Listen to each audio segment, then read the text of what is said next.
Bonjour à tous. Bienvenue à ce webinaire présenté par la Banque nationale du Canada en collaboration avec immigré.com et Malsopédia. Le sujet d'aujourd'hui est un sujet très intéressant. C'est un sujet qui est très important au Canada pour ce qui est de démystifier le dossier de crédit. Alors, si vous avez le plan de venir vous installer au Canada éventuellement, ou si vous êtes récemment arrivé au Canada, si vous avez commencé à vous renseigner sur le système bancaire canadien, vous le savez sûrement que c'est un sujet qui est très important. C'est important d'être bien informé pour bien bâtir un historique de crédit. Et le but aujourd'hui est de vous donner plus d'informations sur ce sujet et surtout de vous donner des conseils pour comment bien gérer ses finances au Canada et surtout comment bâtir un historique de crédit et prendre soin de son historique de crédit pour que votre installation au Canada se passe du mieux dès le début. Et qui de meilleur pour nous en parler que quelqu'un qui a passé par cette expérience, qui est un nouvel arrivant lui-même et qui est devenu un expert du crédit et des cartes de crédit. Alors, nous avons le plaisir d'avoir avec nous Jean-Maximilien Voisine, qui est arrivé au Canada en 2011 en tant que PVTiste et qui a passé par tout le processus d'intégration. Bonjour Jean-Maximilien. Bonjour Souad. Tu vas bien aujourd'hui? Bien et toi? Ça va très bien. Écoute, est-ce que tu pourrais prendre quelques minutes pour te présenter pour notre audience? Bien entendu. Écoute, comme tu l'as décrit, je suis arrivé moi-même au Canada en 2011. Donc, ça fait déjà un petit bout. Je suis arrivé avec ma conjointe de France. On l'entend avec mon accent. C'est un projet qui a été débuté en 2009, donc quasiment 2 ans avant l'arrivée, parce que c'est quelque chose qui se prépare de venir au Canada.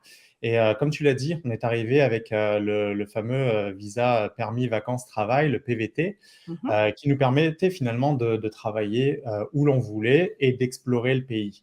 Nous, notre projet, c'était vraiment de rester au Canada. Donc, on a entamé toutes les démarches, que ce soit le PVT, le visa jeune professionnel, puis la résidence permanente, puis la citoyenneté. Tout ça, ça a été environ un processus de 5-6 ans. Et puis, on a nos 2 enfants qui sont nés au Canada. Et pour la petite blague, ils sont devenus citoyens avant nous. Donc, ils étaient citoyens au Canada avant nous. Eh bien, c'est bien spécial. Donc, votre vie est bien établie ici et puis vous avez vécu justement toute l'intégration à un système bancaire différent, les questionnements sur comment ça fonctionne ici, le bureau de crédit et tout. Donc, ça va être vraiment bien que tu puisses nous partager aussi ton expérience. Tu es aussi fondateur de Milesopédia, qui est une solution de comparaison de cartes de crédit qui est la plus utilisée au pays. Est-ce que tu pourrais nous parler davantage de Milesopédia? Alors effectivement, MySopedia, c'est un projet que j'ai lancé en 2015, dont à peu près la moitié de mon arrivée, entre maintenant et mon arrivée. C'est un projet que j'ai lancé parce que je me suis rendu compte qu'il n'existait pas de site web sur les cartes de crédit et les programmes de récompense en français au Canada. Et puis, en fait, je me suis passionné avec ça dès mon arrivée au pays parce que je souhaitais voyager moins cher, je souhaitais explorer le Canada et l'Amérique du Nord, et puis rentrer régulièrement en France pour visiter la famille, donc en utilisant les points et les cartes de crédit. Donc, je me suis lancé dans ce projet qui est un site web aujourd'hui utilisé par 500 000 utilisateurs mensuels et qui est le plus gros site web au Canada sur le sujet, et avec une solution de comparaison de cartes de crédit. Et in fine, je suis devenu un expert en cartes de crédit et j'en parle depuis bientôt 10 ans. Eh bien, très bien. Et puis, sachant justement que les cartes de crédit, c'est un des outils, en fait, les plus simples et les plus faciles pour bâtir l'historique de crédit. Donc, le sujet est tout à fait pertinent aujourd'hui. Et effectivement, c'est vrai qu'au Canada, il y a une très grande panoplie de cartes de crédit avec toutes sortes d'avantages et toutes sortes de caractéristiques. Et pour quelqu'un, il y a beaucoup de nouveaux arrivants qui arrivent au Canada qui, en fait, n'ont jamais peut-être eu une carte de crédit dans leur pays d'origine. Donc, le fait de se retrouver avec cette panoplie de cartes de crédit, ça peut être un peu embêtant. Donc, une solution comme tu as fondé, effectivement, je pense que c'est très pratique pour beaucoup de monde et on va pouvoir en parler un petit peu plus en détail aujourd'hui. En fait, moi-même qui est une amatrice de points, j'adore accumuler des points aussi, donc ça va être bien de t'entendre là-dessus. Alors, embarquons dans le vif du sujet. Le dossier de crédit, comme on a dit, un sujet qui est très important. Est-ce que tu peux nous dire qu'est-ce que le dossier de crédit? pour commencer? En fait, le dossier de crédit, c'est un état des lieux de votre vie en matière de finances personnelles. Ça permet en fait à des prêteurs de déterminer votre solvabilité. Donc, c'est quelque chose qui n'est pas à prendre, on va dire, de manière péjorative, comme ça peut l'être le cas dans d'autres pays comme en France ou ailleurs. On voit surtout le dossier de crédit comme quelque chose où on est sur une liste noire, on est sur une interdiction de checker. C'est pas du tout la même chose au Canada. En fait, on répertorie toute votre activité financière en matière de finances personnelles. Donc, ça soit que quand vous allez obtenir une carte de crédit, on verra tout à l'heure la différence entre une carte de débit et une carte de crédit. Quand vous allez demander un prêt, que ce soit un prêt pour des études, que ce soit un prêt hypothécaire, que ce soit un prêt pour acheter une voiture. Donc, le dossier de crédit, ça va répertorier tout ça et c'est très important de faire attention à ça. Et ça, c'est quelque chose qu'on n'a pas forcément l'habitude quand on vient de l'étranger parce que c'est un concept totalement différent en Amérique du Nord, aux États-Unis et donc au Canada qui nous intéresse aujourd'hui. Donc, ce dossier de crédit, comme je vous ai dit, état des lieux de votre vie en matière de finances personnelles. Et à ça est associé un score de crédit. Les prêteurs, en fait, cherchent à jauger finalement votre solvabilité. Il y a un score de crédit qui s'étend d'un chiffre de 300 jusqu'à 900, 900 étant le maximum.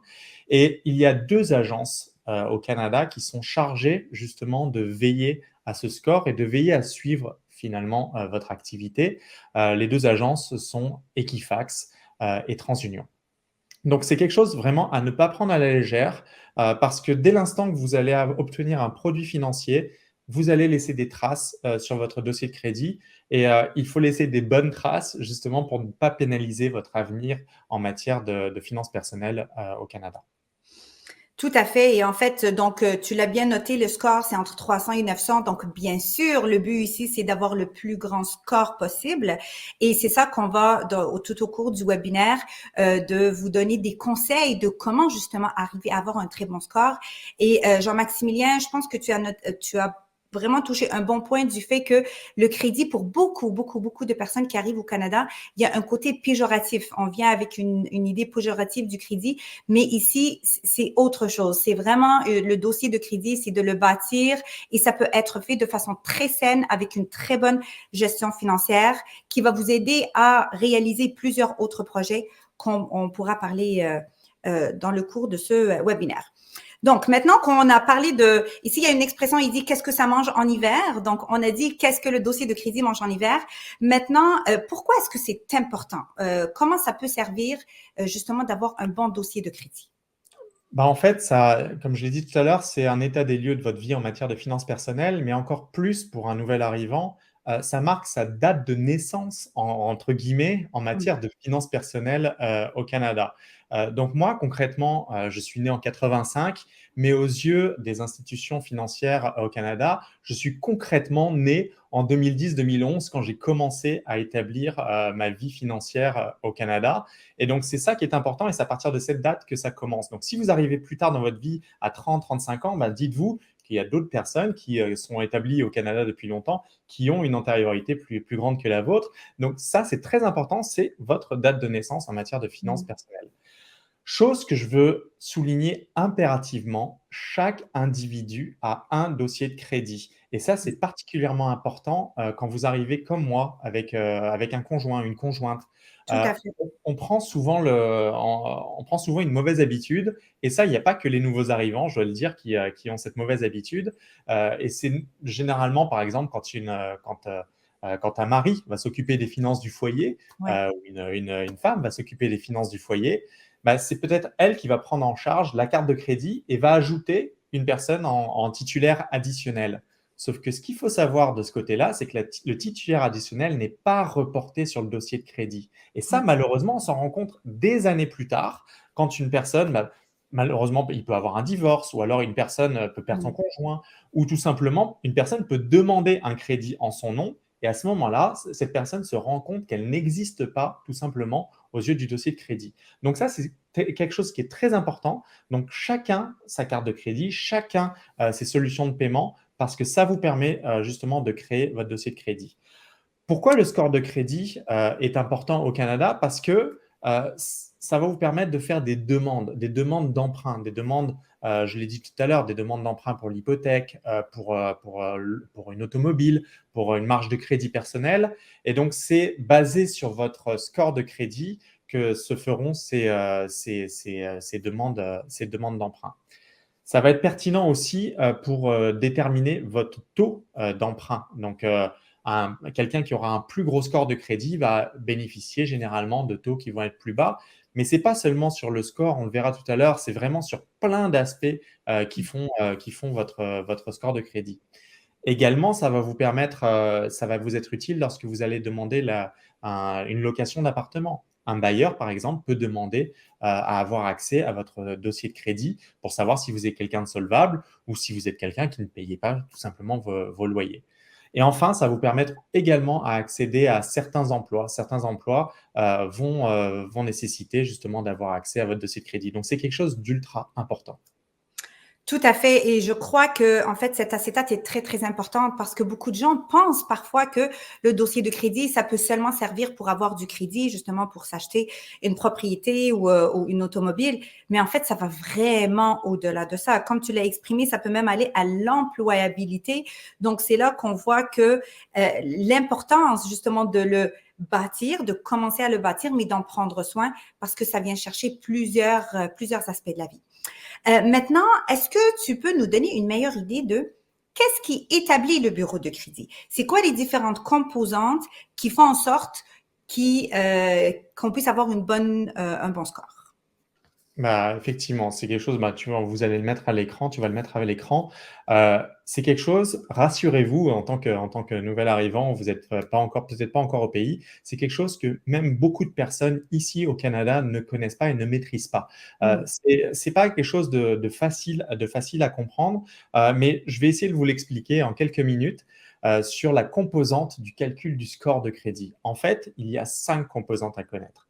La principale, c'est la ponctualité. Ça représente 35% du calcul du score de crédit. Qu'est-ce que la ponctualité? La ponctualité, c'est régler en temps et en heure vos soldes, que ce soit vos soldes de carte de crédit, vos soldes d'emprunt hypothécaire, toutes les dettes que vous pourriez avoir. Ça, c'est primordial. Vous avez des échéances qui sont établies sur votre relevé de carte de crédit. Il faut les respecter à la lettre. Euh, et une astuce que j'ai découvert au fil de mes années de pratique du dossier de crédit, on peut améliorer ce critère de ponctualité en payant bien en avant de la date d'échéance justement du prêt ou de la carte de crédit. Ça vous permet de montrer au bureau de crédit que finalement, vous êtes quelqu'un non seulement de ponctuel, mais vous êtes en avance sur cela. Donc ça représente 35%, donc c'est vraiment pas négligeable. Ensuite, le deuxième aspect, c'est l'utilisation. L'utilisation que vous faites du crédit. Ça représente 30% du score de crédit. On recommande au niveau de l'utilisation du crédit de conserver un ratio d'utilisation qui est inférieur à 30%. Je m'explique. Alors, on vous permet d'avoir une carte de crédit qui vous offre 10 000 $ de limite de crédit. Sur ces 10 000 $ de limite de crédit, vous allez l'utiliser mensuellement pour aller faire vos dépenses, pour aller au supermarché, à l'épicerie, faire l'essence et toutes vos dépenses. Sur ces 10 000 $, il ne faudrait pas dépasser 3 000 $ d'utilisation du crédit. Donc, en fait, vous pouvez utiliser 3 000 $. Si vous allez au-delà de ça, ce n'est pas forcément dommageable, mais c'est quelque chose qui va être pris en considération par le score de crédit, par le dossier de crédit, parce qu'on pourrait se dire, ah, tiens, il a besoin de crédit. Cette personne-là a besoin de crédit, et si elle arrive à 80-90%, elle est bientôt à la limite de crédit qui lui est accordée. Il va falloir faire attention. Pour parer à ça, il y a plusieurs éventualités. Soit vous pouvez demander une augmentation de limite de crédit, soit vous pouvez obtenir une autre limite de crédit avec un prêt personnel ou avec une marge de crédit hypothécaire, ce qui vous permettra d'abaisser votre ratio d'utilisation.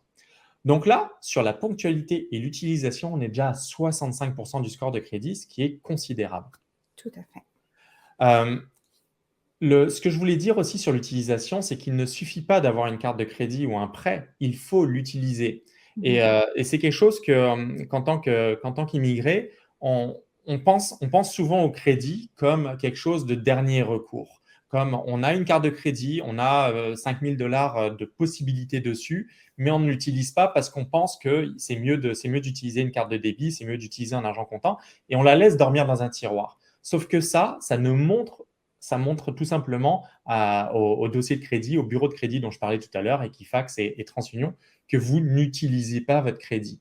Donc à ce moment-là, il n'y a aucune donnée qui peuvent être utilisées justement pour permettre de savoir si vous êtes un bon emprunteur ou un mauvais emprunteur. Donc, Ça, c'est effectivement un très bon point, puis merci de l'avoir spécifié parce que souvent, on se fait poser la question, est-ce que je peux avoir une carte de crédit? Je vais la demander, mais je ne l'utiliserai pas. Donc, tu as vraiment très bien répondu à l'importance de l'utiliser pour bâtir l'historique et non pas juste de la laisser là dans le tiroir. et quand on parle de l'utiliser, Mm. c'est vraiment l'utiliser on va dire, en bon père de famille. C'est de payer régulièrement, mensuellement, son solde. C'est ne pas laisser traîner un solde avec des intérêts et des choses comme ça. Parce qu'à ce Oui. moment-là, oui, je vais vous conseiller plutôt de la ranger dans le tiroir. Mm. Mais c'est vraiment de l'utiliser correctement. Donc là, je vous ai dit 35%, 30%. Après, un troisième critère qui fait le calcul du score de crédit, c'est l'historique de crédit. Et ça, c'est une véritable problématique pour un nouvel arrivant. Vous arrivez au Canada là, en 2023, vous établissez votre crédit, bah, votre historique, c'est 2023. Ce n'est pas, comme je vous ai dit, votre date de naissance. Donc, c'est à partir de là qu'il faudra faire très attention à tout ce que vous allez faire dans les mois et les années à venir. Donc, l'historique, ça va concerner les cartes de crédit, les hypothèques, les prêts auto, les prêts étudiants, tout ce qui a trait au crédit. Et c'est là où il est ultra important, et ça c'est quelque chose que je martèle parce que c'est quelque chose que je vois de trop nombreux nouveaux arrivants ne pas faire correctement, c'est de conserver votre première carte de crédit. Généralement, on vous conseille, on va vous recommander une carte de crédit qui n'a pas de frais d'année en année, donc une carte de crédit sans frais annuels, parce que justement, cette carte de crédit, vous allez la conserver peut-être toute votre vie, et ça sera important de la conserver parce que ce sera elle qui sera la pierre angulaire et finalement l'étape de départ et votre acte de naissance en matière de crédit. Donc cette carte, vous allez la conserver toute l'année, tout au long de votre vie financière. Moi-même, j'ai conservé ma première carte de crédit au Canada, ce qui me permet d'avoir un historique maintenant de 12 ans au Canada. Donc ça, très important. Donc on arrive sur l'historique. Et puis après, les deux derniers critères importants sont le type de crédit. Donc c'est de diversifier finalement le crédit. Vous pourriez avoir donc une carte de crédit, mais également un prêt personnel. Ça montre que vous êtes en mesure de diversifier votre crédit et ça va vous montrer à des emprunteurs, à des prêteurs éventuels que vous arrivez à gérer correctement différents types de crédits. Enfin, les nouvelles demandes, c'est ce qui va représenter 10%. Donc, à chaque fois que vous allez faire une demande, que ça soit que ça soit pour une carte de crédit, mais également, ça peut aller jusqu'à une demande pour votre téléphone cellulaire, pour un abonnement téléphonique. Bah, l'abonnement téléphonique va aller demander si vous êtes un bon payeur ou pas, va consulter le dossier de crédit. Et donc ça, à chaque fois que vous faites une demande, vous allez perdre quelques points parce que ça indique finalement que vous êtes en besoin d'un crédit. Alors, c'est minime, ça va être généralement 1, 2, 3 points. Ça peut aller jusqu'à 10 points sur un score de 900, ça reste minime. Donc ça, ces points, vous allez les perdre, mais vous allez les récupérer dans les mois qui suivent et généralement, des fois, immédiatement, parce que c'est pas parce que vous avez fait une demande de crédit que finalement, vous avez obtenu ce crédit. Donc, c'est quelque chose qui à prendre avec des pincettes les nouvelles demandes. Et comme je vous voyais, ça représente seulement 10% de votre score de crédit. L'essentiel étant la ponctualité et l'utilisation que vous en faites du crédit. Et dans une moindre mesure, l'historique, les types de crédit et les nouvelles demandes. Tout à fait. Puis en fait, ce qui est bien, quand on comprend bien les composantes du score de crédit, ça nous permet de comprendre qu'est-ce qui est important de faire.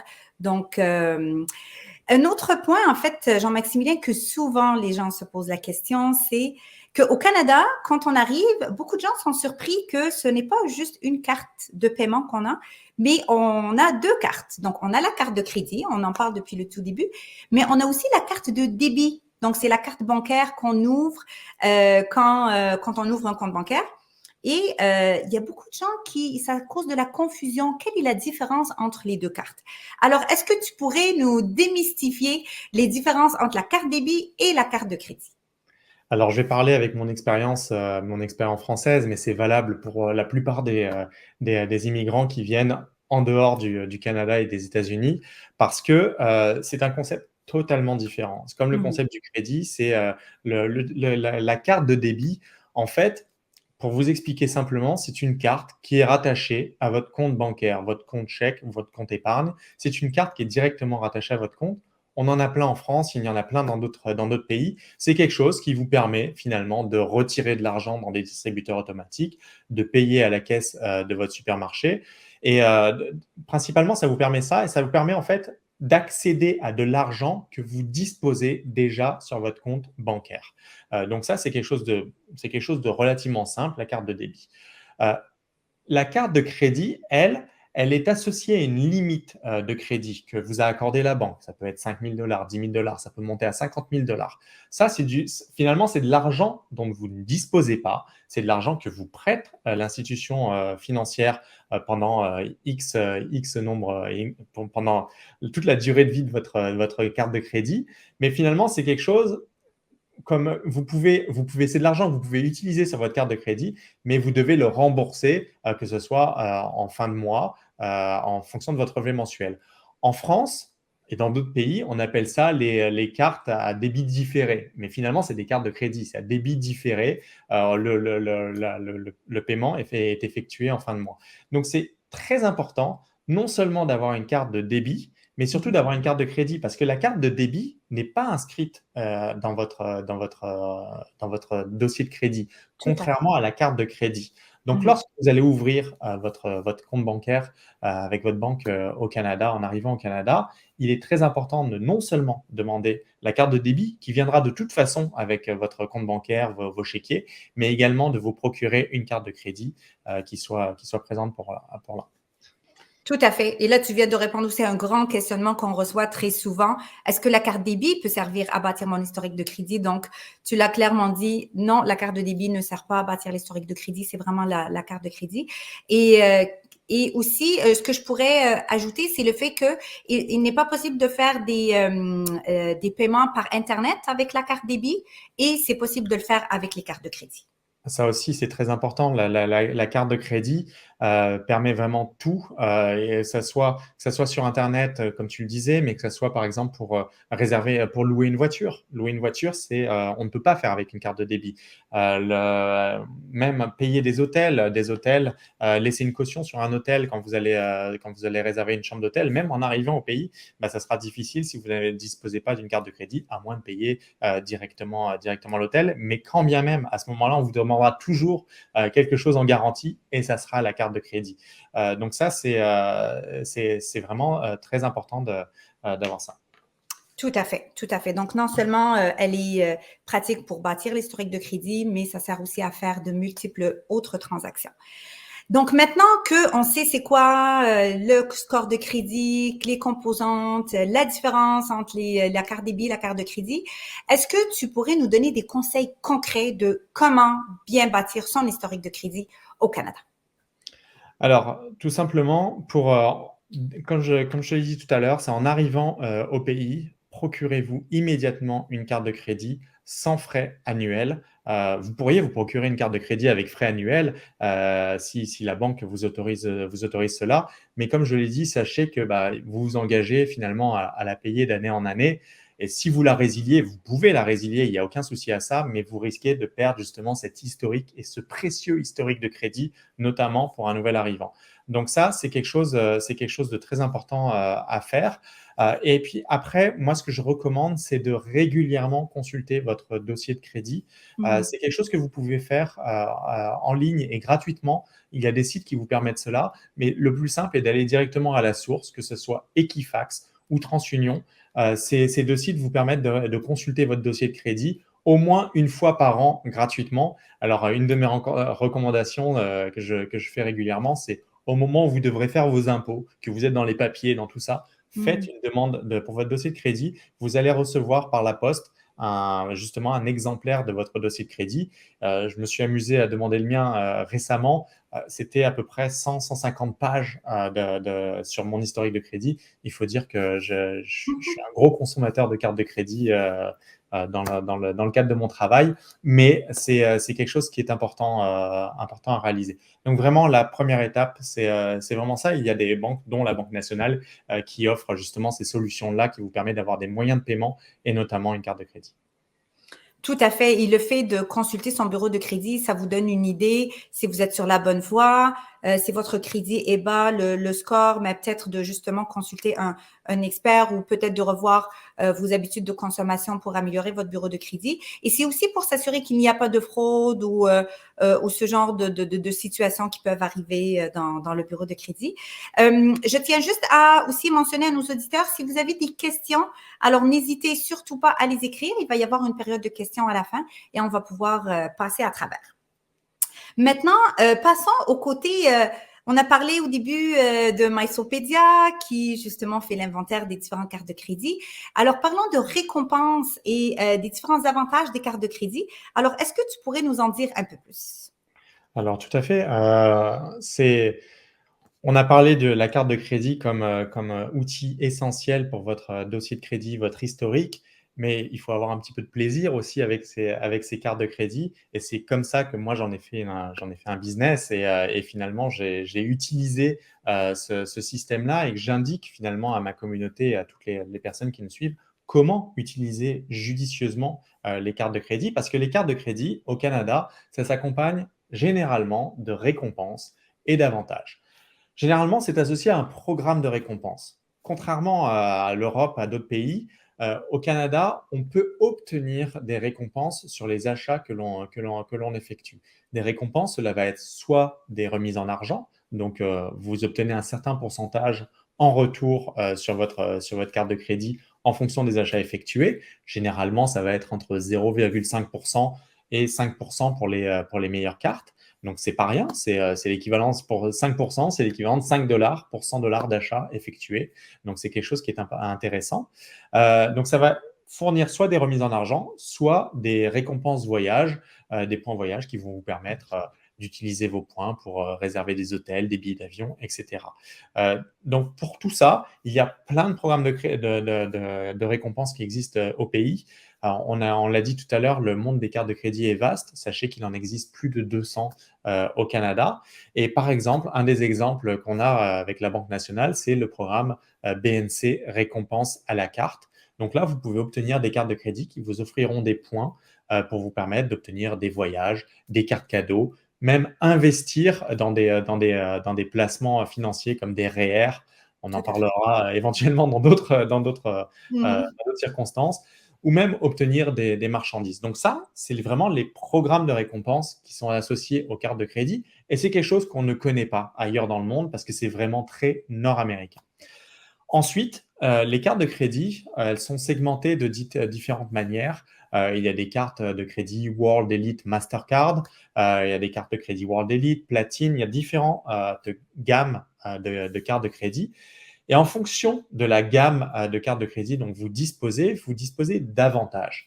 Les avantages, ça va être généralement des assurances. On va parler d'assurance voyage pour les cartes de crédit qui sont davantage axées pour les voyageurs. Donc, les assurances pour l'annulation de voyage, le retard de vol, une assurance médicale. Et tout ça, en fait, c'est quelque chose que vous pourriez avoir dans votre carte de crédit et vous n'auriez pas à souscrire à d'autres types d'assurances. Donc, ça aussi, c'est quelque chose qui est différent par rapport à d'autres pays. Dans d'autres pays, je parle aussi d'expérience. En France, par exemple, on a ce service avec Visa Premier qui permet d'avoir des assurances voyage. Mais là, au Canada, avec World Elite Mastercard, vous pouvez avoir ce type d'assurance. Donc, ça parle sur les assurances voyage, mais également sur les assurances de vos achats. Tous les achats que vous faites peuvent être assurés, peuvent soit obtenir une prolongation de la garantie de vos électroménagers que vous allez acheter en tant que nouvel arrivant, ou finalement une garantie, une assurance pour votre téléphone cellulaire. Et ça également, c'est important. Et enfin, au-delà des assurances, ça procure des avantages, d'autres avantages pour les voyages. par exemple, vous pouvez accéder à des salons d'aéroport. Ça aussi, c'est quelque chose qu'on a du mal à distinguer quand on arrive, mais c'est du pain béni quand on arrive au Canada. Votre carte de crédit vous permet d'accéder à un salon d'aéroport pour voyager comme un VIP, entre guillemets.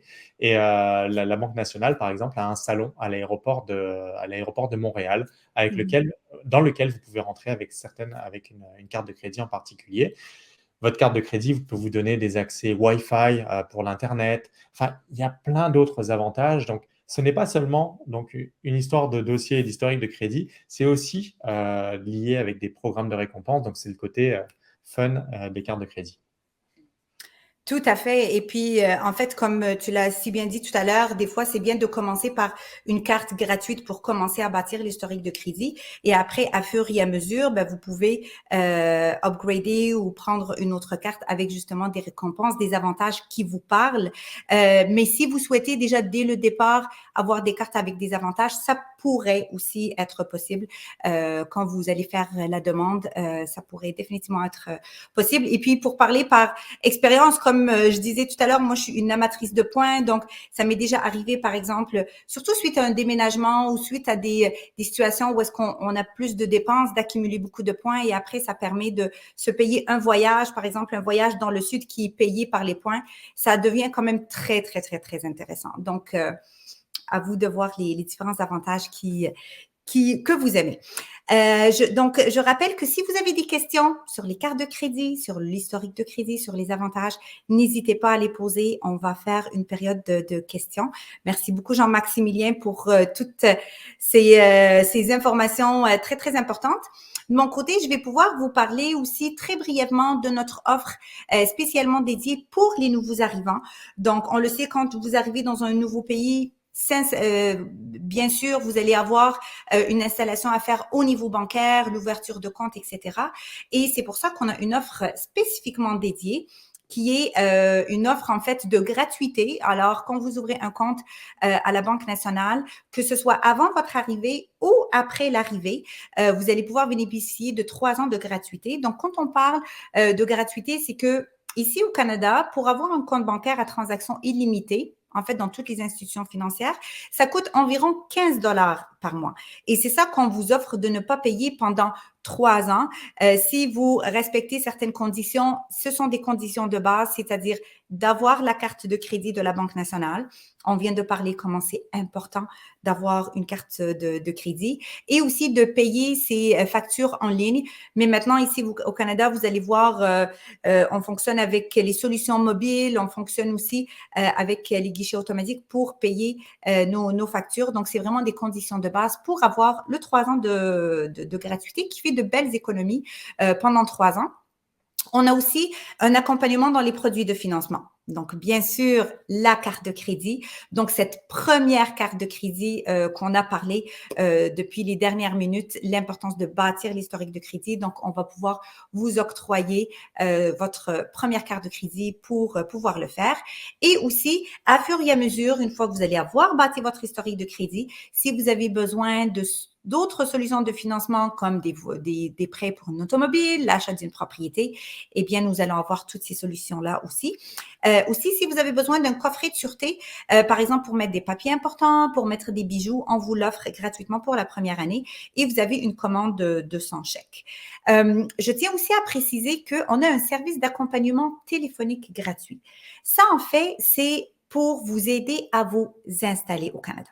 On sait que quand quelqu'un arrive dans un nouveau pays, vous allez avoir beaucoup de questions bien au-delà du bancaire. Et c'est pour ça qu'on a mis en place cette ligne téléphonique dédiée que si vous avez des questions vraiment sur n'importe quel aspect, ça peut être sur l'école pour les enfants, les garderies, les moyens de transport, la recherche d'emploi, même l'immigration, les processus d'immigration, vous pouvez appeler cette ligne qui est dédiée des experts pour répondre à tous vos besoins. Donc, c'est vraiment pour vous faciliter votre intégration. Aussi, je tiens à mentionner que si vous avez le projet de venir vous installer au Canada ou si vous êtes récemment arrivé. Et si vous avez déjà votre permis de travail, donc très important que vous ayez votre permis de travail, eh bien, il y a beaucoup d'opportunités d'emploi à la Banque nationale. Vous savez, la Banque nationale, on est une des 6 grandes banques au Québec et on est près de 30 000 employés et il y a beaucoup, beaucoup d'ouvertures de postes dans divers domaines. Donc, si vous êtes dans un domaine qui pourrait être pertinent pour une banque, eh bien, n'hésitez pas à aller voir le site Internet, donc emploi.bnc.ca. Et bien sûr, je rappelle, ça c'est bel et bien si vous avez votre permis de travail. À ce sujet, on va pouvoir vous présenter une petite vidéo sur les opportunités. Choisir de travailler à la Banque nationale, c'est choisir une forte culture d'entreprise qui valorise la complicité, le pouvoir d'agir et l'agilité. C'est entreprendre des projets innovants qui font la différence et relever des défis selon tes ambitions. C'est prendre en main ta carrière en privilégiant ce qui compte vraiment, ton bien-être.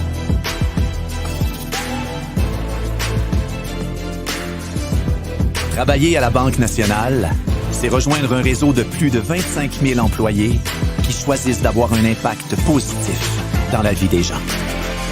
C'est choisir un employeur qui place l'humain d'abord.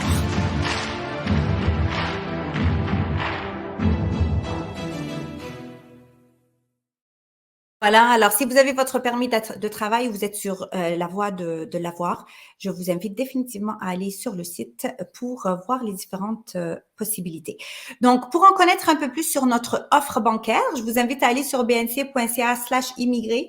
Vous allez trouver toute l'information sur l'offre bancaire et sur le service d'accompagnement téléphonique. Sachez aussi que si vous n'êtes pas encore arrivé au Canada et vous allez arriver bientôt, c'est possible d'ouvrir votre compte avant l'arrivée. Donc, en fait, 3 mois avant l'arrivée, vous pouvez ouvrir votre compte d'avance. Vous pouvez même recevoir en fait votre numéro de compte et vous pouvez faire un virement avant l'arrivée au Canada. Et quelqu'un va communiquer avec vous pour prendre un rendez-vous. Et votre arrivée ici dans votre nouveau pays, vous allez pouvoir aller en succursale, c'est-à-dire l'agence, pour activer votre compte. Donc en fait, votre compte sera déjà ouvert, votre argent sera déjà disponible. On va vous remettre votre carte débit et faire la demande pour la carte de crédit. Aussi, je vous invite à aller sur le site qui est ici, bnc.ca/particulier conseil immigration.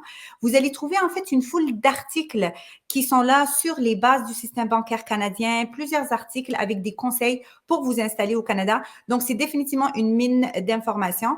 On a aussi notre chaîne YouTube avec la section Déménager au Canada où ce webinaire sera disponible, que vous allez pouvoir revoir en réécoute si vous le souhaitez. Mais on a aussi d'autres webinaires à votre disposition. Et bien sûr, quand vous allez arriver au Canada ou vous êtes déjà au Canada, on vous invite aussi à visiter une de nos succursales. Alors, on va passer présentement maintenant à la période de questions.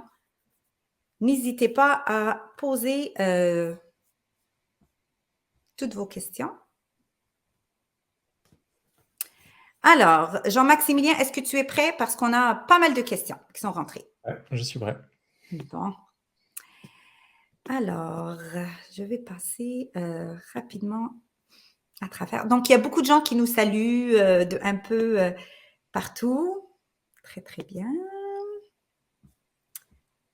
Ce sera pas long.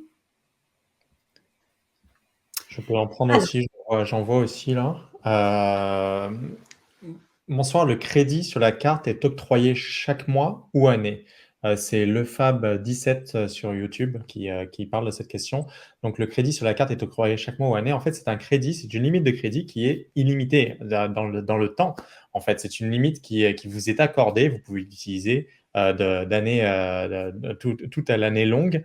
Par contre, cette limite, vous ne pouvez pas la dépasser. Donc, dans le mois, si vous avez une limite de crédit de 10 000 $, vous êtes encadré par cette limite-là. Mais après, celle-ci est renouvelée dès l'instant que vous payez votre carte de crédit. Donc, si vous avez dépensé 3 000 $ sur les 10 000, vous les payez et vous redisposez d'un crédit de 10 000 $. Donc, c'est vraiment illimité. Ici, nous avons une question de Jean-Baptiste. Donc, il dit, je suis dans l'étape de la trousse fédérale pour une immigration en tant que travailleur qualifié. Je souhaite savoir comment procéder pour avoir une banque qui nous permettra non seulement d'avoir une épargne, et de quelle banque accepte les nouveaux immigrants.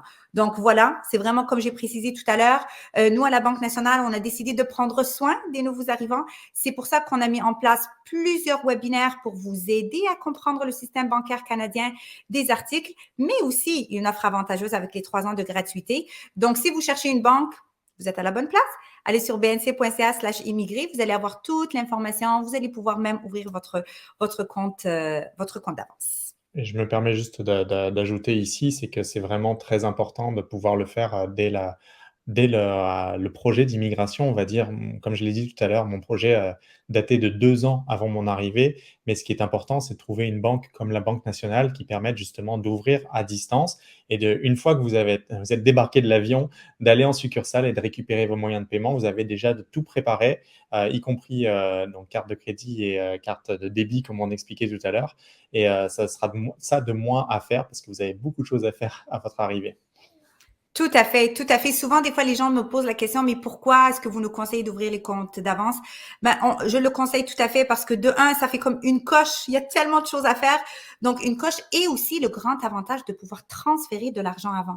Parce que pour avoir fait des événements en France, justement, où est-ce que j'ai rencontré des gens, ils me disent, mais comment est-ce que j'amène l'argent? Est-ce que j'amène un chèque, du cash?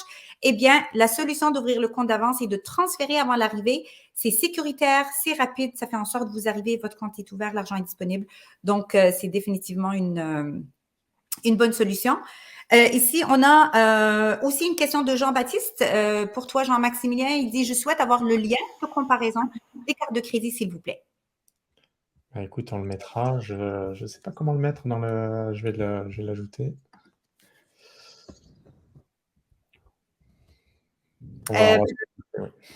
Peut-être via l'application, justement, on pourrait le mettre dans le bas. Tu pourrais le dire, milesopedia.com. Milesopedia.com. Et donc, on va le trouver sur milesopedia.com. Et le menu se trouve assez facilement. Et puis, de toute façon, on va l'ajouter dans les commentaires. Parfait. Ici, on a Solo Koné qui dit « Et en Afrique ?» Eh bien, ça nous fait plaisir de voir qu'il y a des gens qui nous écoutent d'Afrique. C'est extraordinaire, hein, le virtuel, de pouvoir parler à tant de gens à travers le monde. Donc, si vous voulez dire votre question, si vous pouvez ouvrir le compte, ben, définitivement, vous pouvez ouvrir votre compte à partir de l'Afrique 3 mois avant votre arrivée. Et puis, bien sûr, ben, vous pouvez utiliser aussi la solution de comparaison de cartes. Et une fois arrivé sur place, vous allez pouvoir faire la demande de la carte de crédit parce que sachez que ce n'est pas possible de faire la demande avant l'arrivée. La carte de crédit, on fait la demande après être arrivé au Canada. Et un autre aspect que je souhaite préciser, c'est que oui, on offre une solution de comparaison de carte de crédit, mais cette solution s'adresse déjà à des personnes qui disposent déjà d'un historique de crédit, d'un dossier de crédit au Canada. Donc, ça ne vous permet pas justement de demander n'importe quelle carte de crédit qui s'affiche dans le comparateur. Il y a seulement quelques banques qui vous offrent la possibilité d'obtenir une carte de crédit et c'est le cas avec la Banque nationale. La carte de crédit en question, c'est la carte MaCrédit. Qui est la carte qui est conseillée justement aux nouveaux arrivants parce que non seulement elle est sans frais et aussi elle vous offre des récompenses. Et j'ai vu une question tout à l'heure passer sur oui, les cartes de crédit sans frais, est-ce qu'elles offrent des récompenses?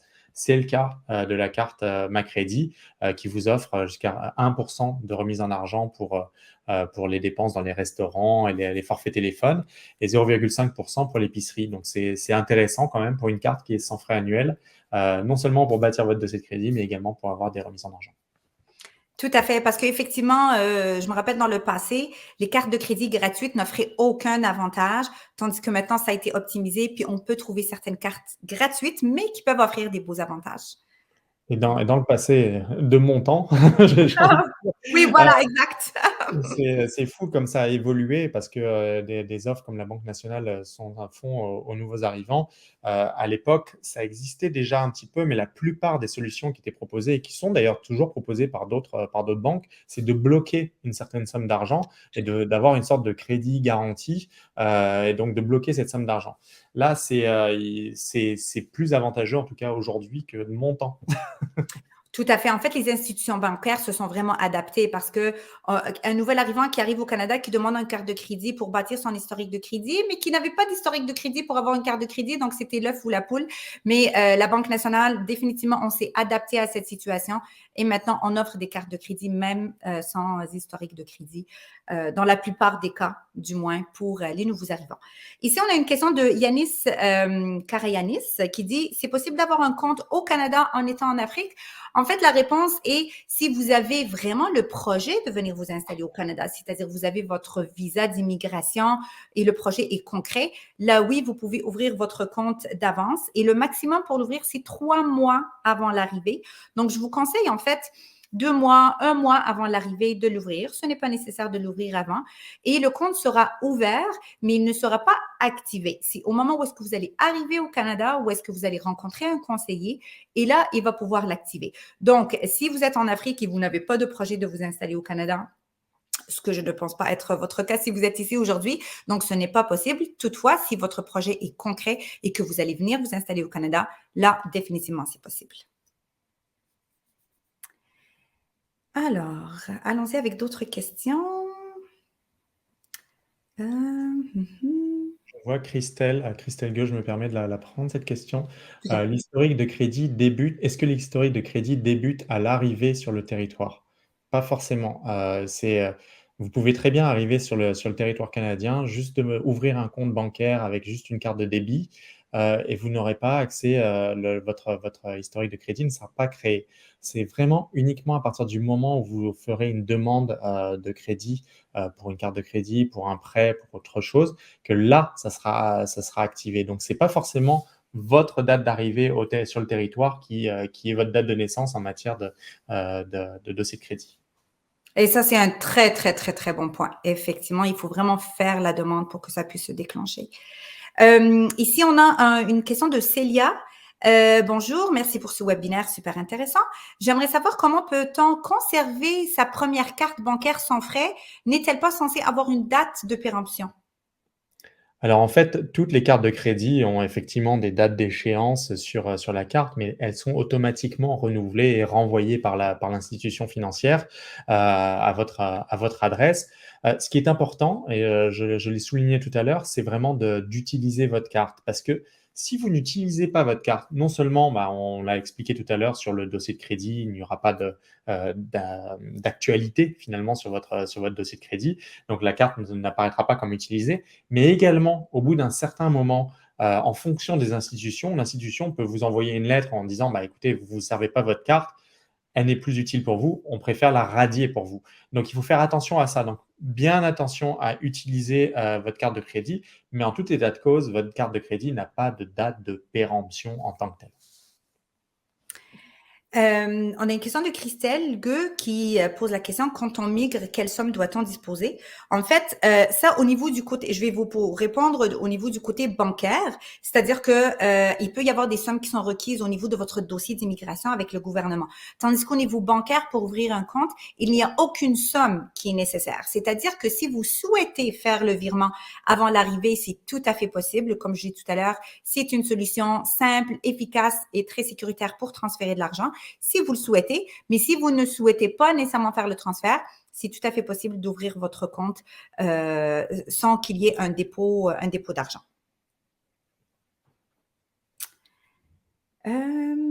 Jean-Maximilien, une bonne question ici de le Fab 17. Est-il conseillé d'avoir plusieurs cartes de crédit? Alors, ma réponse va être oui, parce que c'est bénéfique sur votre utilisation du crédit. Tout à l'heure, j'expliquais d'avoir une marge de crédit à 10 000 $. Vous allez pouvoir l'utiliser jusqu'à un certain taux d'utilisation, mais si vous avez plusieurs cartes de crédit, ça permet justement de baisser ce ratio d'utilisation. Donc ça, c'est une première raison d'avoir plusieurs cartes de crédit. Une deuxième, c'est d'avoir accès justement à des disponibilités bancaires en cas de pépin. Bien sûr, c'est à prendre avec des pincettes. Il faut faire attention au taux d'intérêt des cartes de crédit. Une autre raison, c'est que votre carte de crédit, des fois, ça peut être le cas, dans certains commerces, ne va pas être accepté parce que c'est une carte Visa et que ce commerce prend uniquement des cartes Mastercard. C'est le cas d'un magasin au Canada qui ne prend que des cartes Mastercard. Donc ça, il faut faire très attention à ça. Et puis, ça peut être aussi, lorsque vous voyagez à l'étranger, des fois, une carte de crédit peut être bloquée parce que l'émetteur a peur que vous soyez fait voler votre carte. Ben là, c'est intéressant d'avoir une autre carte de crédit à disposition. Donc, c'est pour ça que c'est quand même avantageux d'avoir plusieurs cartes dans son portefeuille. Je ne recommande pas forcément d'avoir 36 cartes dans le portefeuille comme on a pu être bercé dans les sitcoms américaines quand on était petit, d'avoir tout le portefeuille de cartes, mais d'avoir quelques cartes, c'est quand même intéressant. En fait, et puis Jean-Maximilien, je vais enchaîner sur ce que tu dis sur les nombreuses cartes. C'est que ici au Canada, vous allez voir, il y a beaucoup de magasins de grande surface qui vont vous proposer leur carte de crédit. Donc, vous allez à tel magasin, telle grande surface, donc pour avoir un 15% de rabais. Donc, vous pouvez être très tenté d'avoir beaucoup de cartes de crédit parce qu'on va pouvoir vous en proposer par la suite. Et c'est là où est-ce que, c'est ça peut être très facile d'en avoir 36, comme tu dis. Donc, c'est quand même de faire la part des choses et de faire attention pour ne pas en avoir beaucoup parce que là, ça fait une gestion non saine des finances.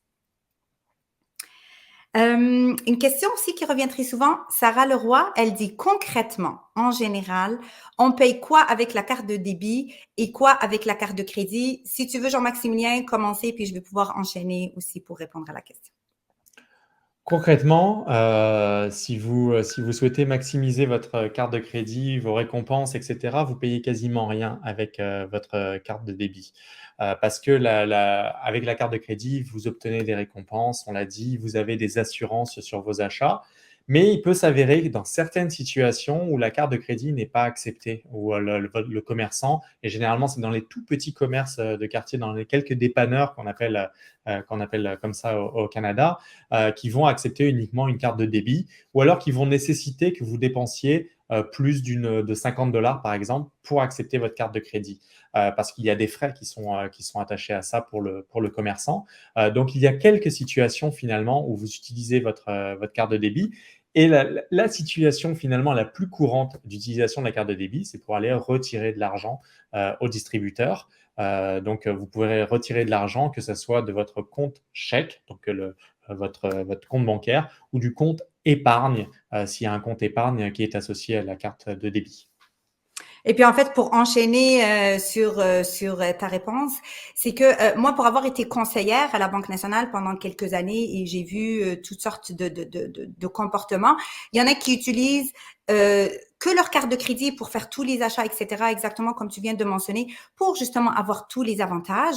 Il y en a d'autres qui utilisent beaucoup leur carte de débit pour la plupart des achats et qui utilisent leur carte de crédit une fois de temps en temps pour les gros achats et pour continuer à bâtir le historique de crédit. Et il y en a qui font les deux. Donc, c'est sûr que si vous êtes un adepte et que vous voulez vraiment accumuler des points et tout, allez-y avec la carte de crédit le plus possible. Toutefois, ce qui est hyper important, c'est de faire une utilisation responsable de votre carte de crédit. C'est-à-dire, si vous vous pensez apte de utiliser votre carte de crédit et que de la rembourser tout de suite par la suite, de ne pas aller trop avec la limite, allez-y avec la carte de crédit pour bénéficier de tous les avantages. Toutefois, si vous pensez que vous êtes peut-être au niveau de la discipline et que ça peut affecter votre bureau de crédit, donc allez-y un peu selon vos besoins. Et puis, je tiens à préciser, en fait, du moins à la Banque nationale, c'est possible en fait, je vous le conseille fortement, de faire un paiement préautorisé de paiement de votre carte. C'est-à-dire, quand vous recevez votre relevé, eh bien, automatiquement, ça va se faire que votre solde au complet sera payé ou du moins le solde minimum de votre carte. Ça se fait automatiquement. Ça fait en sorte que vous n'avez pas besoin d'y penser de payer votre carte de crédit. Donc, ça peut être vraiment un bon outil qui fait en sorte que vous n'allez pas oublier de payer votre carte de crédit et qui va aider à bâtir votre historique de crédit. Et aussi, une autre information, une autre astuce sur ce point, c'est que quand on est nouvel arrivant, on a beaucoup de choses à acheter quand on arrive.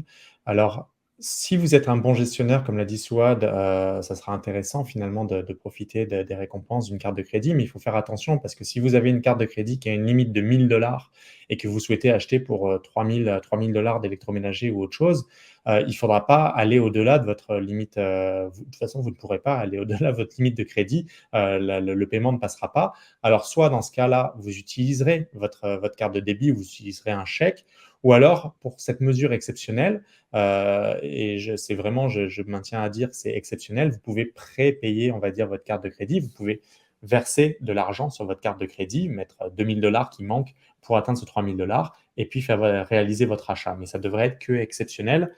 La saine gestion des choses, c'est de demander à la banque d'augmenter la limite de crédit. Mais ça, en tant que nouvel arrivant, c'est un petit peu compliqué. On se contente déjà de ce qu'on a et puis après, on va le demander plus tard. Mais c'est là-dessus où il faut faire très attention à bien jouer avec sa limite de crédit quand on est nouvel arrivant.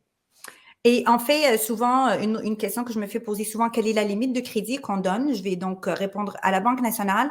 Vous allez pouvoir avoir une limite d'environ 1 000 $ ou 500 $, dépendant, mais ça peut être plus. Parfois, quand le profil le justifie, on peut vous donner une plus grande limite. Mais sachez que même si vous commencez par une petite limite, par exemple une limite de 500 $, si vous démontrez un bon historique de crédit, un bon comportement de crédit, pardon, eh bien, au bout de quelques mois, la banque elle-même va vous proposer d'augmenter votre limite de crédit. Donc, il y a beaucoup de nouveaux arrivants qui ont commencé avec 500 et qu'avec un bon comportement, au bout de quelques années, c'est monté à quelques milliers de dollars. Et c'est très important de faire ça justement et de montrer l'activité que vous réalisez sur votre carte de crédit et puis surtout la bonne gestion financière de paiement de votre carte de crédit chaque mois, de montrer à la Banque nationale ou à la banque que vous choisirez que vous avez vos revenus qui sont versés sur votre compte chèque de la banque, que vous les payez grâce à ça votre carte de crédit. Donc, finalement, vous pouvez soit vous faire proposer par l'institution justement une augmentation de crédit, mais si jamais vous en avez besoin, n'hésitez pas à contacter votre conseiller qui aura la meilleure vue finalement sur votre situation financière et votre profil pour voir si vous êtes à même de bénéficier d'une augmentation de limite de crédit. Tout à fait. En fait, le sujet attire beaucoup l'attention, Jean-Maximilien. On a plein de questions. On va prendre encore quelques minutes pour répondre à d'autres. Good Times qui pose la question, combien de temps pour avoir un bon crédit, score de crédit? Oh, ça peut être très rapide. Je le disais tout à l'heure que le score de crédit se situe entre 300 et 700 et 900. Vous commencez pas à 300 dans la vraie vie. Dans la vraie vie, dès l'instant que vous commencez à avoir une carte de crédit, que vous montrez que vous utilisez bien, généralement, votre score de crédit va tourner au milieu, autour de 600, 650 et progressivement va monter 700, 750. Après, il ne faut pas faire ce que je dirais une fixette sur le score de crédit parce que moi-même, mon score de crédit est monté à 800, 850, puis après j'ai demandé une hypothèque, il est redescendu à 800, puis après j'ai demandé plusieurs cartes de crédit, c'est redescendu à 700, 750. Un bon score de crédit, c'est aux alentours de 700, on va dire que c'est aux alentours de 700. Et donc c'est à partir de ce moment-là que vous pourrez vraiment techniquement avoir accès à la plupart des besoins, des limites de crédit qui pourraient être autorisées pour vous. Donc, c'est ça. Donc, combien de temps pour avoir un bon score de crédit? Généralement, ça va prendre un an et demi pour avoir un score aux alentours de 700 si vous payez correctement votre carte de crédit ou l'ensemble de vos prêts. Tout à fait. Et puis, sachez qu'un score de crédit, c'est très vivant. C'est-à-dire, vous allez le bâtir et puis si dans un an, il arrive une bad luck, comme on dit ici, une malchance, il y a un certain retard, donc il descend un peu, eh bien, il y a moyen après de vous reprendre, de reprendre un bon comportement de crédit pour le remettre,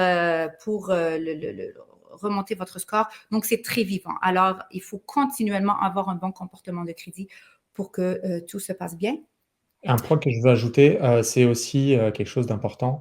On a parlé beaucoup de cartes de crédit, prêts hypothécaires, ce genre de choses, mais il n'y a pas que ça qui peut impacter votre dossier de crédit. Un abonnement cellulaire avec n'importe quelle entreprise de fournisseur de services cellulaires, si vous ne payez pas votre facture 1 mois, 2 mois, cela va être reporté à votre dossier de crédit. Donc ça aussi, il faut faire très attention aux factures de fournisseurs de services. Et ça, des fois, on peut avoir des mauvaises surprises justement d'avoir oublié le paiement de certaines factures. Et tu le disais tout à l'heure, Souad, c'est important que ce soit pour votre carte de crédit, mais que ce soit également pour d'autres services. de mettre en place un paiement préautorisé et qui permettra justement de retirer l'argent directement de votre compte bancaire en fonction de votre utilisation finalement de ces différents services.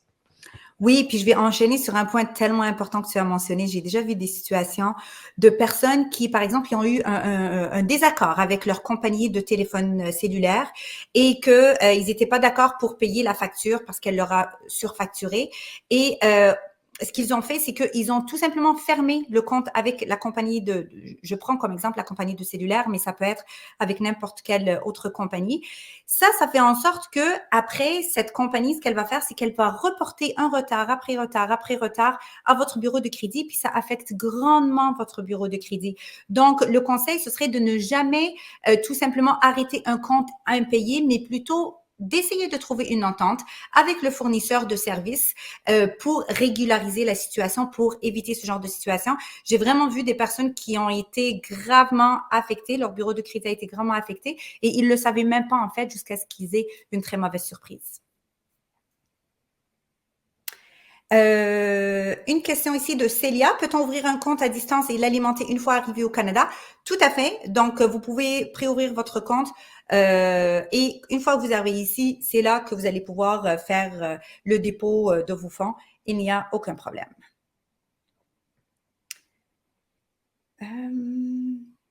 Donc, ici, une question que tu as parlé tout à l'heure, Jean-Maximilien, mais on va reposer la question de Koufaf Amina. Bonjour, si on utilise la carte de crédit et qu'on rembourse le crédit immédiatement, est-ce que c'est correct ou il faut attendre au moins une semaine?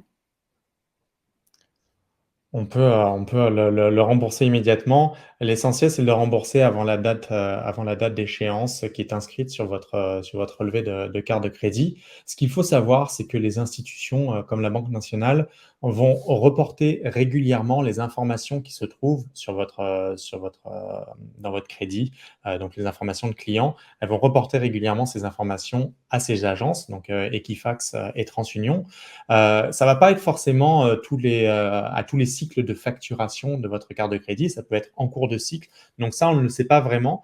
Donc la meilleure des choses, c'est vraiment de payer régulièrement et de se fixer une discipline, au moins de payer régulièrement la carte de crédit à la date d'échéance du relevé.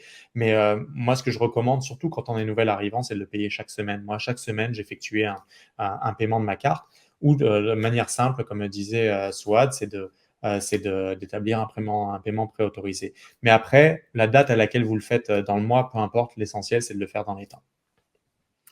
Et en fait, Béni Sagesse pose une question que je trouve très intéressante. C'est bien important. Quels sont les inconvénients de la carte de crédit? Alors, les inconvénients de la carte de crédit, ils sont présents si vous utilisez de manière incorrecte la carte de crédit ou si vous utilisez la carte de crédit pas pourquoi elle a été faite. La carte de crédit, elle a été faite pour vous donner accès à des liquidités que vous n'avez pas forcément sur votre compte bancaire, mais que vous allez repayer à la fin du mois. Si vous ne repayez pas votre carte de crédit, à ce moment-là, vont s'appliquer des taux d'intérêt. Les taux d'intérêt des cartes de crédit, c'est ce qui fait l'argent derrière ces cartes de crédit. Ces taux d'intérêt vont être entre 15, 20%, 25%, ça peut monter jusqu'à 30% pour certaines cartes de crédit. Donc, à partir de ce moment-là, si vous commencez à payer des intérêts sur votre carte de crédit, là, il faut vraiment se poser des questions et c'est un véritable inconvénient. Il faut se poser des questions parce il y a vraiment d'immenses possibilités qui sont offertes par les institutions financières pour avoir accès à du crédit à un taux beaucoup plus faible que celui des cartes de crédit. Ça peut aller sur des marges de crédit hypothécaires, ça peut aller sur des prêts personnels qui vont être autour de 4-5%. Donc, il faut vraiment éviter d'aller payer ce type de taux d'intérêt. Donc, c'est vraiment l'un des principaux inconvénients que je vois sur les cartes de crédit, c'est qu'ils s'adressent à des personnes qui ont vraiment une saine gestion budgétaire. Si déjà, dans le pays dans lequel vous êtes, vous avez du mal à gérer votre argent, à gérer vos finances, que vous avez souvent recours au crédit, là, je dirais de faire attention avec les cartes de crédit, de plutôt opter pour un mix, finalement, comme tu disais, Souad, un mix de cartes de crédit, payer quelques dépenses avec la carte de crédit, mais commencer avec la carte de débit et progressivement, une fois que vous avez vraiment un respect finalement de vos finances personnelles et que vous arrivez à les maîtriser, à ce moment-là, allez sur la carte de crédit. Tout à fait, parce qu'en fait, si on résume, c'est que la carte de crédit, moi je dis souvent, ça peut être votre meilleur ami ou ça peut être votre pire ennemi. Si vous êtes bien renseigné, si vous êtes bien conseillé, si vous l'utilisez bien, ça va vous servir à bâtir votre historique de crédit qui est très important. Ça va vous servir aussi à avoir toutes sortes d'avantages et de récompenses, comme on vient de mentionner, et une facilité au niveau de vos transactions par Internet, etc. Si vous l'utilisez mal ou vous ne payez pas, mais ça fait en sorte que vous allez avoir des retards de paiement, vous allez bafouer votre historique de crédit, mais en plus, vous allez payer beaucoup d'intérêts qui sont quand même très élevés. Alors, l'important, c'est de bien utiliser sa carte de crédit pour que ça puisse travailler pour vous en votre avantage. Et la carte de crédit est l'élément le plus simple finalement pour bâtir votre dossier de crédit. Donc c'est pour ça, un nouvel arrivant n'aura pas forcément les moyens ou les capacités d'acheter une maison, donc d'avoir recours à un prêt hypothécaire, n'aura pas forcément les moyens de faire autre chose. Donc la carte de crédit reste l'élément le plus simple. Et comme le disait Souad, c'est la Banque nationale donne une limite de crédit de 500 à 1000 $, mais même juste cette limite de crédit-là vous permet d'activer votre dossier de crédit. Tout à fait. Et puis, on pourrait prendre une dernière question de Idriss Touré. Bonjour, y a-t-il une solution chez vous pour les étudiants étrangers nouveaux arrivants? Effectivement, donc l'offre pour les nouveaux arrivants à la Banque nationale, elle est dédiée pour tous les nouveaux arrivants. Donc, que vous soyez résident permanent, que vous soyez résident temporaire, que vous soyez étudiant étranger, donc vous allez pouvoir bénéficier de l'offre pour le compte bancaire, l'ouverture du compte avant l'arrivée ou après. Et vous pouvez aussi faire la demande de la carte de crédit pour bâtir votre historique de crédit. Donc, en fait, tout ce qu'on vient de mentionner, il est éligible pour toutes les catégories d'immigration. Donc, ceci conclut notre webinaire. Jean-Maximilien, on va finir sur une bonne note. Donc, Sam Gaméji qui dit « J'aime beaucoup l'initiative du webinaire soutenu par la Banque nationale concernant l'immigration canadienne et le crédit bancaire. » Donc, je tiens à te remercier beaucoup pour ton expertise. Merci beaucoup d'avoir partagé ton expérience avec nous. Est-ce que tu aurais un dernier mot à dire? Non, bah, merci à toi de m'avoir accueilli dans ton webinaire. Merci à immigré.com finalement de nous avoir accueillis, qui est une excellente ressource justement que j'avais consultée avant de moi-même d'immigrer au pays. Donc, je l'ai dit tout à l'heure, le projet d'immigration est à prendre avec du sérieux. Si vous êtes là, c'est que justement, vous êtes des personnes sérieuses et qui vous informez correctement. Donc, je ne me fais pas vraiment de soucis pour vous. Mais en tout cas, comme on l'a dit tout à l'heure, ne tardez pas justement pour votre projet en matière de finances personnelles au Canada. C'est quelque chose de très important. Et si aujourd'hui on a pu vous éclairer sur le dossier de crédit, ça sera déjà quelque chose de formidable. Tout à fait. On souhaite sincèrement que ce webinaire vous ait été utile, que ça a pu vous donner les bons conseils pour bien gérer votre intégration ici au Canada. Alors, je vous rappelle de pouvoir visiter notre site web pour plus d'informations sur l'offre, le site de Mysopédia aussi pour pouvoir avoir plus d'informations éventuellement sur les cartes de crédit. Et sur ce, on vous souhaite la meilleure des chances pour votre beau projet de vous installer au Canada. Bonne journée. Bonne journée à vous.